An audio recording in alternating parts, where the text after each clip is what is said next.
And let's start off with some positive news. Xavier Williams has committed to Rutgers, class of 2025, preferred walk-on. He committed to Air Force, but flipped. So I don't know if that counts as like a dishonorable discharge or what, but I'm happy to have him here. 5'9", 210 pounds. So to me, that screams power back. All right. So you're talking about we have a preferred walk-on from the military? Yeah. I think he should go to Army or Navy, or he should just enlist right now, get him in infantry. I'm not convinced with a preferred walk-on who's 5'9", 210, but I could be wrong. So, hey, you never know. We might be talking about him in the future, so good start. Yeah, and the fact of the matter is we don't have a solidified power back right now. We have a solidified receiving back and a hybrid back, and we have a bunch of guys who can do everything, but no solidified power back. So maybe there's a spot for him on 4th and 1 or 3rd and 3, whatever it may be. That's a good point. Well, wishing him best of luck, and hopefully he's going to become a Scarlet Knight. Absolutely. So he had 313 attempts for 2,048 yards, 2,048, 26 touchdowns at Paramus Catholic High. So he's a local kid. Oh, he's a local kid. Yeah, does that change your opinion on him a little? It sure does change my opinion. I went to Bergen Catholic. Paramus Catholic was a big rival, and when we played them in the state championship back when I was a senior in 1903, beat them 55-45. Starting quarterback for Paramus Catholic, Vito Campanelli. Starting quarterback for Bergen Catholic, future Major League Ball player Mark DeRosa. Well, it shows that 55-45, it shows that the offense was there. The offense was there. The defense, I don't know what happened to them. But I was on a plane coming back from USC, actually, at the time. And so right when we landed, I called my uncle, and I thought he said 55-65, and I panicked. But he got it right. Bergen Catholic won it. Yeah. So this kid up the same alley when it comes to the offense. Last year, he had 140 attempts for 949 yards, 12 touchdowns, 6.78 yards per carry, which as a power back is very impressive. For what's that? What for Paramus Catholic? For Paramus, yeah. Oh, okay.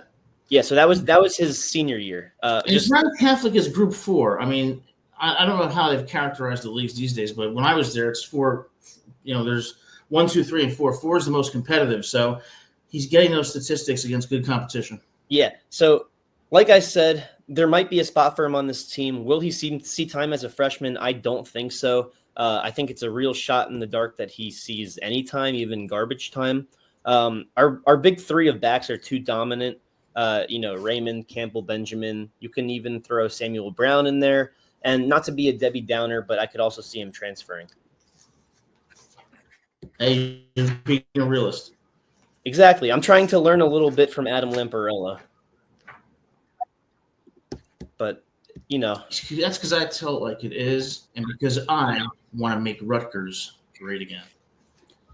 Well, we have a while to go before we can say guy. What's that? What'd you say? I said he's a funny guy, but you're breaking up a bit. There's a bit of a lull. I said I was referring to me sarcastically, saying he's a funny guy. Yeah, debatable. But all right. Way over your head, Gabe. Way over your head. Get rid of that heat's getting to you. Maybe you should go outside, all right? Get those marbles moving around. All right. I have some 2-for-1 news here. Do you want the good news or bad news? Your choice. All right.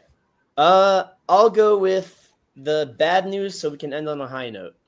The bad news, 3-star linebacker Justin J.J. Edwards, previously committed to Rutgers, has decommitted just 2 weeks afterwards and has flipped to Miami. I'm not going to say anything. I don't want you to have a temper tantrum, so I'll let you go away. You did this on purpose. So first of all, we get Adam Shaw, who commits to Rutgers, and then about 2 minutes later leaves, and now we have another one? Yep, we have another one. So what happened in those 2 weeks? Where did they suddenly have some big, premonition or some big insight into life and its existential purposes? This is ridiculous. Both of them get lost. Good riddance. Now you got my blood pressure going up, and we're only 5 minutes into the show. Well, I think South Beach was calling his name, and just like LeBron, he took his talents to Miami. Well, maybe he can meet Carson Beck's girlfriend because she dumped him. So maybe it'll be a match made in heaven. There's a little demon down in Miami that's been stealing some guys from Rutgers, We got Monterrey going there, and now Monterrey, it seems like he may have had a role in recruiting Justin Edwards because they're both linebackers. And, captain of Rutgers probably says, hey, Rutgers is cool and all, but do you like year-round hot weather? And do you like a school with a dominant history? Do you like a school with the reigning Heisman come down to or not Heisman, the reigning number one quarterback come down to Miami? Okay. No, see, this isn't going to work because here's the thing. Miami, you are so yesterday. Okay, you were good in the 80s, even though Doug Flutie broke your heart on that Hail Mary pass for Boston College. Miami, you are so 80s, and the turnover chain is so passe. Not going to happen at Miami. I predict a 3-loss season for the Hurricanes. Well, yeah, it's very. I do love the people in South Beach. I'm very complimentary towards the aspiring models and anyway, go on. Mean, it really feels like because I have some more decommitment news here. It feels like committing to Rutgers. It's almost like not a commitment. It's almost like saying, "Hey, I'm committed, but I still have my eyes open." Yeah, and that's what bothers me, and I'm sure that's what's making Shiano's blood boil. Because it's like, when you apply to colleges, it's like, yeah, I'm going to apply to a safety school that I know that I'm going to get into, but I'm really hoping to go somewhere else. Rutgers football and Rutgers University shouldn't be treated like that. Rutgers' recruiting class ranked number 30 in the country ahead of some major Division I programs, okay? They've got real talent coming in, including transfer from Penn State and from UNLV. They were very competitive last year. Of course, we all know what Shiano did in his first stint. Rutgers is a place to be reckoned with, and they've placed people in the NFL, the latest being Kyle Monangai, who we think is going to compete for playing time. So yeah. Rutgers is not Rutgers isn't the second choice. All right, Rutgers isn't the date that you go on if the one that you really wanted says no. And Shiano, I'm sure, is well aware of that and emphasizes that to his recruits. Yeah, I'm sure. Look, flipping is an unfortunate part of the game, but it just happens too much in Piscataway, especially for a program that's on the rise. But that's neither here or there. I mean, do you want to get into good news, or do you have anything else to say? I just wanted to highlight Jason O's comments, and I see we have somebody who called into the show. Dan, we'll get to you after we do our Big Ten segment.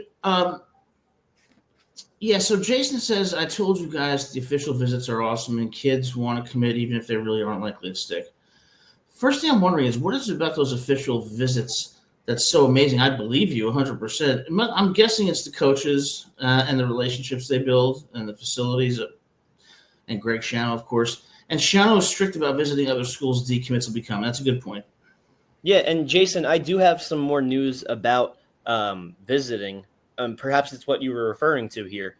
But first, I want to talk about J.J. Edwards' replacement because it happened quick. Lucas Cochran, I believe that's how you say his last name, Cochran, 3-star linebacker. So it's a little 3 for 3 here. It's going to be J.J.'s replacement, commits just hours after J.J.'s announcement. So it seems like Shiano must have known ahead of time, but he was able to keep his foot on the pedal.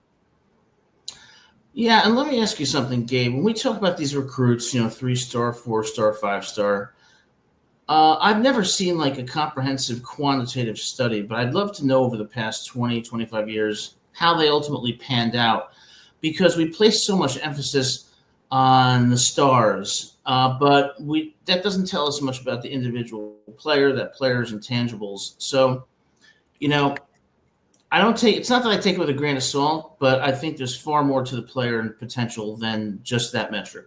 Yeah, I mean, here's the thing, right? We were just talking about Miami. Cam Ward was a 0-star. In fact, that's literally the name of his I forget what platform it is. It's maybe Netflix, YouTube.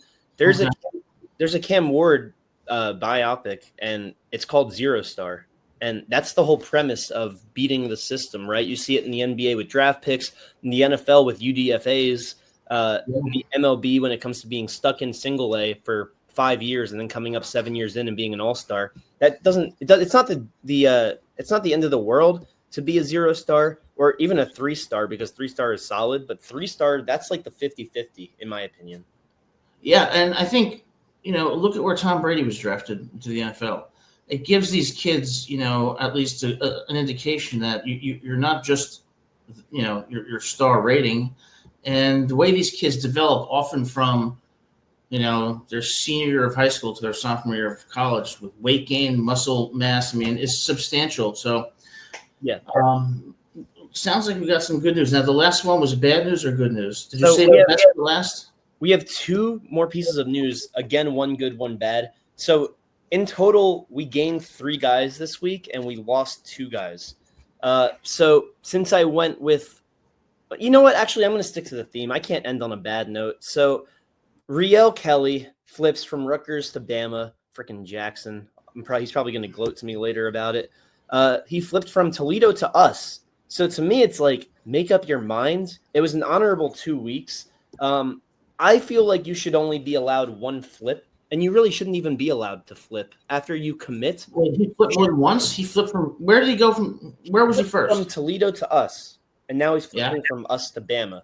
I'm not saying Bama isn't worth flipping to, but at the end of the day, you shouldn't be allowed to do this after committing, signing papers, making a meal plan, whatever it is. There should be a way around this. It really doesn't benefit anyone but the top programs. And they already get enough help, especially with the new laws being passed to help kind of give them their break. Yeah, because where do they flip to? They don't flip to lower ranked schools. They flip to the top schools in the country. And with this new settlement that was signed, all it's going to mean is that the schools with the wealthiest money are going to get the best players. So now Jason O says 3. Yeah, there's something wrong with that. And I, quite frankly, given that he was at Toledo, then Rutgers, then Bama, I think it's going to be hard for him to see the field in Tuscaloosa. But he must have been given some sort of guarantee that they're thinking about him long term, right? Even if he's not being on there the first year, there must have been some sort of guarantee that he's in their future. Because to me, this is what's so annoying about flipping. First, you commit, right? But you also give other schools the, hey, here's the boundary of NIL money, of where we prioritize these guys in terms of our depth chart, try and beat us. And obviously the bigger programs are going to be able to beat you. So it's like you have to make sure that these guys that you're getting, whether they're 3 stars, 4 stars, that they're loyal. Yeah, and I got to tell you something else, Gabe. When I think about this, I think about how really, really, I don't want to say unpleasant, but how less satisfying coaching must be in this era. Coaches just can't coach.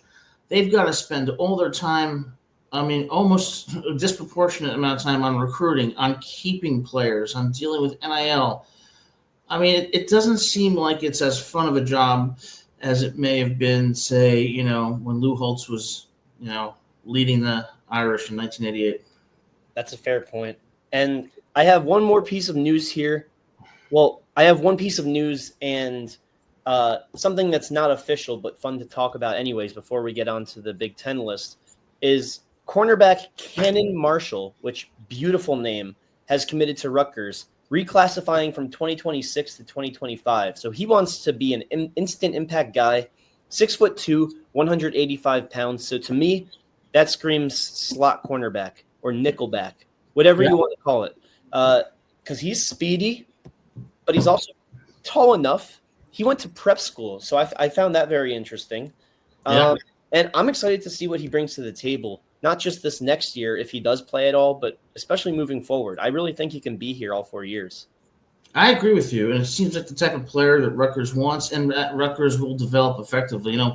The time has arrived for people to stop looking at Rutgers as a second-choice school or as a mediocre football institution or university, because that's not true. And that's why I think you're seeing more recruits from better places and from other states like Georgia, North Carolina, Michigan, Pennsylvania. You're seeing a broadening of the recruiting and an increase in the number of 4 stars. Bodes well for Rutgers. Oh, yeah, absolutely.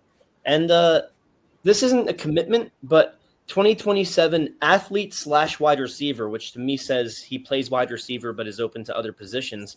Javier Robinson, 4-star recruit, had the following to say after visiting Rutgers. So, Jason, this goes back to your point earlier. Robinson says, quote, "Rutgers is definitely at the top right now. I love what's going on up there.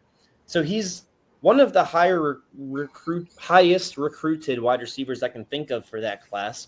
So the names don't pop off the charts when you look at our competition, which it's really like glass half empty, half full. It's good and bad. But schools recruiting him are us, Temple, Pittsburgh, Syracuse, and others. Yes, I think two things come out here. If you look at the quotes from the players who are committing, they all kind of have the same theme. Rutgers is going places, and Rutgers has a great future. Number two, this is, I think, the second. I think we've had 2 recruits so far in this cycle that have turned down Alabama, turned down Auburn, turned down Georgia to come here. And that's not something that regularly happens in the past. So Coach Schiano's got something special brewing. He's got a great coaching staff. And if this keeps going the way it's going, you're going to see some big surprises. And I would submit in the miracle season of 2026, maybe even a playoff berth. Yes. You know what? I can see it, and I'm with you 100%. And Burks, we're going to get to your call in just a second. We have one more segment to go about here. And I just wanted to see what this says real quick. Over decommitments, but the coaches fully expect some kids. Yeah, I mean, it's just, they know more than we do behind the scenes. But when you hear the word commit, you think like, oh, he's signed with this NBA team, this NFL team. And so you don't see guys in professional leagues flipping. You'll see it once or twice every few years. But in college, it happens like to 1 or 2 players on every freaking organization every year. Well, let me ask you this question, because I know when people apply to colleges, right, they have something called an early admission period where if you apply early admission and you're accepted, you must go there. Then they have the regular admission cycle. Can we do something like that in recruiting? I mean, I don't see why it can't be done. I mean, here's the thing, right? All applications are done via the same method. It's just the recruiting that's different.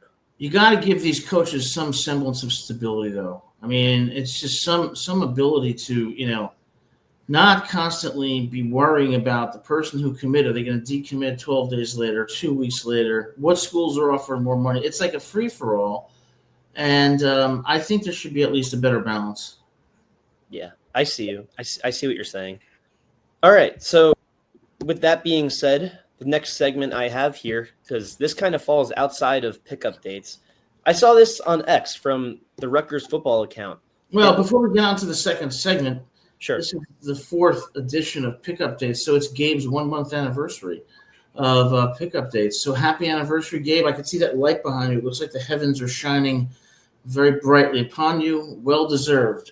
Oh, yeah. So, I was going to clap it, but it's kind of somehow being evasive to my hands. Interesting. And we are going to be selling shirts in the future. We're in the process of designing shirts that say Rutgers football PickUpdates. So it's going to be something special.